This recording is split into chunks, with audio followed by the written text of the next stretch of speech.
Hey guys, it's Jaime Rivera from Pocketnow.com, and this is part 1 of the video review for the E-TEN Glofiish X650. Going through hardware, just going through what the device offers.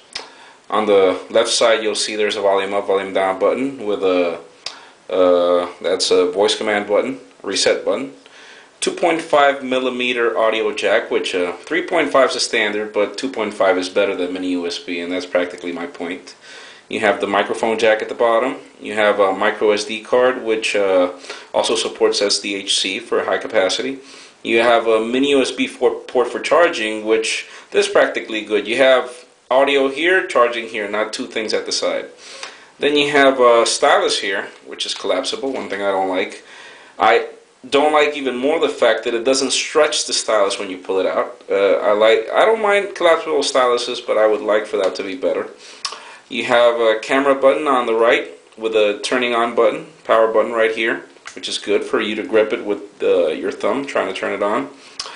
In the bottom you have a 2-megapixel camera with a flash. The flash is really nice because it turns on only when you take the picture, so it doesn't stay on or remain on, which is good.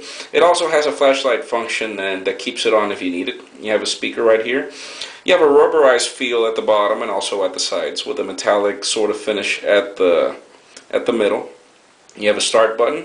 You have a send button, which doesn't really look like a send button, but it is a GPS button, which calls in an E-TEN application.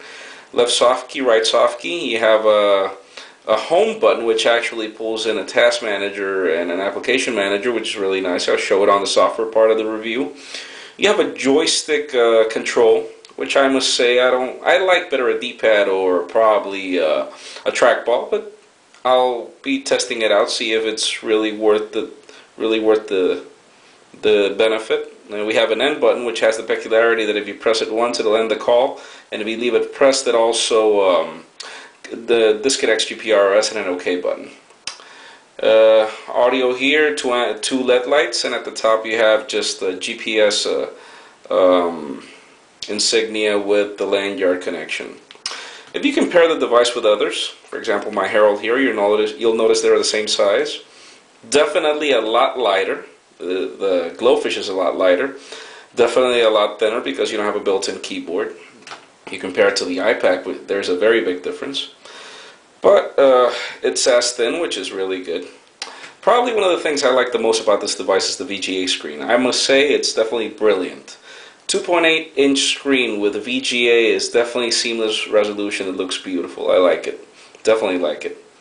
Out of memory, probably what you'll get, even though you have 256 megabytes of ROM, out of which 172.74 are accessible.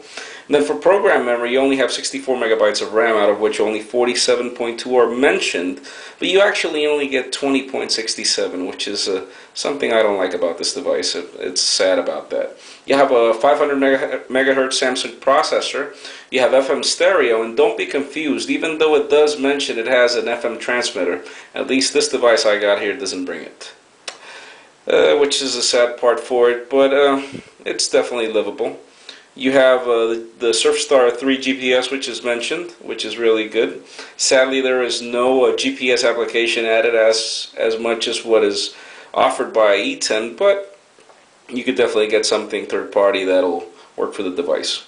As for now, I'm really liking the device. I like the design. It's really sleek.